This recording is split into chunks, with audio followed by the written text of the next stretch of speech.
छुआरू बड़ समस्ते मका खाइबा को भारी पसंद करती। जदियो यह प्रत्येक ऋतु रे मिलु थाए किंतु वर्षा ऋतु रे टिके अधिक परिमाण रे मिली थाए। आउ जदि आपण निज बयस ठारू कम वयस्क देखा जिबाकु चाहुचंती तेबे आजि ठारू मका खाइबा आरंभ कर दियंतु, काहेकि ना एथिरे अधिक परिमाण रो एंटी ऑक्सीडेंट रही थाए, जहा मनुष्य को हेउथबा शीघ्र वृद्धावस्था पहुंचबारु रोकी थाए। या सहित मकारे भरपूर मात्रा रे ब्राइटी फाइबर रही थाए, जहाँ पाचन क्रिया को सक्रिय रखा सहित पेट जनित समस्या को दूर करि थाए। और जदि आपण ओजन कमाइबा पई चाहुचंती किंबा बढ़ाइबा पई मध्ये चाहुचंती मका बेस सहायक होई थाए। जदि आपण ओजन कमाइबा पई चाहुचंती तेबे सकाळ समय रे मका खांतु। आ अन्यपटे जदि आपण ओजन बढ़ाइबा पई चाहुचंती तेबे दिन को 3 थर मका खाइबा आरंभ करंतु। मका खाइबा द्वारा शरीर रे रक्तर अभाव दूर होई थाए। या सहित एनीमिया रोग पई यह अत्यंत लाभदायक।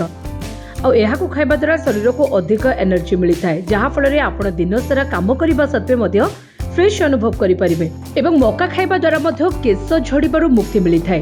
अन्य परिबा अपेक्षा यह खाइले अधिक शक्ति मिली थाए। सेथिपई एथलीट माने निजर शक्ति को वृद्धि करबा पई स्वीट कॉर्न खाई थांती।